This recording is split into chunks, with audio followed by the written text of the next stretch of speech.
couple weeks that... Tired of it. I think they don't want it to happen again. And Iran's not going to have a nuclear weapon, by the way. I think it's the last thing on their mind right now. Mr. President, did Iran make any commitments yesterday about uranium enrichment? About what? About uranium enrichment. They're not going to have enrichment, and they're not going to have a nuclear weapon, and they know that. They're going to get on to being a great trading nation. You know, they're very good traders. And they're going to be a great trading nation, and they have a lot of oil. They're going to do well. They're not going to have a nuclear weapon. So did they the promise? The last thing on Iran's mind right now is nuclear weapons. Can you clarify what you meant when you mentioned regime change in your Truth Social post the other night? Which? Regime change. No. Do you want to see regime change in Iran? No. If there was, there was. But no, I don't want it. I'd like to see everything calm down as quickly as possible. Regime change takes chaos. And ideally, we don't want to see so much chaos. So we'll see how it does. You know, the Iranians are very good traders, very good business people. And they got a lot of oil. They should be fine. They should be able to rebuild and do a good job. They're never going to have nuclear, but other than that, they should do a great job, which is exactly where I've been saying for years. You cannot let Iran have a nuclear weapon. But we're going to be with, where's Marco? I think Marco's here someplace. You know, our great Secretary of State. But we cannot let them have a nuclear weapon. They won't have a nuclear weapon. And I will tell you, the last thing on their minds is nuclear weapons. They don't even want to think about nuclear. And our B-2 pilots made this all possible. They had a magnificent hit in the dark of night with no moon, no light, no nothing. They hit the target perfectly, wiped it out. And the press is very disrespectful. I saw CNN fake news going, well, maybe it wasn't a perfect hit, it was perfect. They said maybe it did destroy it. We agree, it did destroy it, but maybe it could have destroyed it more. No, it couldn't have destroyed it more. Everyone hit. And it's very disrespectful to those great geniuses and patriots that flew those planes through tremendous danger. So CNN and MSDNC are a disgrace. And so are the others. I mean, they're pretty much all a disgrace. But it's an amazing period of time. Now we're going to NATO, and we'll get a new set of problems. We'll solve a new set of problems. Do you think you'll meet with Zelensky when you're there? Yeah, probably. I'll see him. Yeah. What would you say to him? Say, how you doing? It's tough. He's in a tough situation. Should have never been there. Sir, you said a couple days ago that you didn't think the U.S. should have to agree to the 5% increase in GDP on defense. No. Do you want to? I was the one that said that's what they should be paying, as you know. No, I should do something. And they're having a problem with Spain.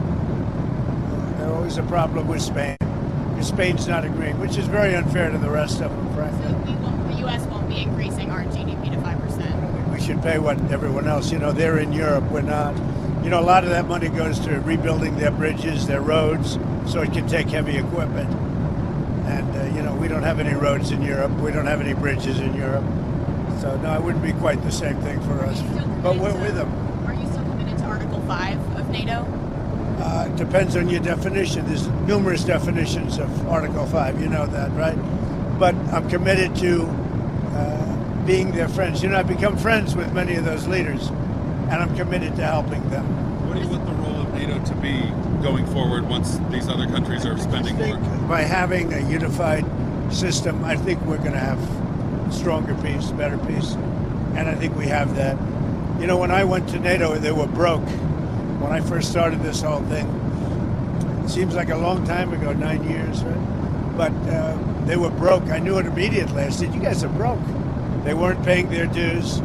7 of the 28 countries, at the time it was 28, were paying their dues, but they weren't paying very much. NATO was broke. And I said, you're going to have to pay. And we did a whole thing, and now they're paying a lot. Then I said, you're going to have to lift it to 4% or 5%. And 5% is better. And they just, I guess they're voting on that today, but they're going to be lifting it to 5%. That's good. It gives them much more power. Mr. President, if there's language in the final summit declaration about aggression by Russia, would you be okay with that kind of language? Well, I'll have to take a look at it. But, you know, I'd like to see a deal with Russia.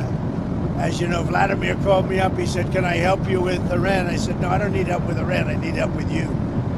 And I hope we're going to be getting a deal done with Russia.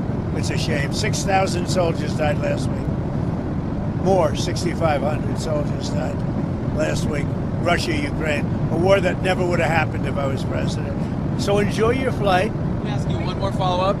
In your comments just now about Article 5, that will probably make some people in Europe concerned. Can you clarify what you mean? Are you still committed to mutual defense? I'm committed to saving lives. I'm committed to life and safety. And I'm going to give you an exact definition when I get there. I just don't want to do it on the back of an airplane. Okay? And one other question on energy. What's your take on the oil price situation right now, and are you concerned? Great. I love it. It dropped almost $10 yesterday. I put out a statement, get it down, because a lot of people aren't able to do things when the energy goes down. We're going to have a lot less conflict. So it came down, and our energy department's doing a great job. We're drilling like we've never drilled before. We're keeping it down. We're going to keep it down until all these wars are settled. Thank you very much, everybody. I'll see you.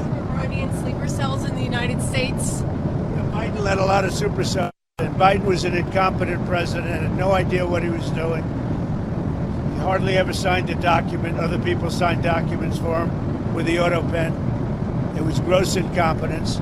And among everything else, he let a lot of supercells in, many from Iran. But hopefully we'll take care of them. What Biden did to this country should never be forgotten. Do you think you'll get the Nobel Peace Prize now, sir?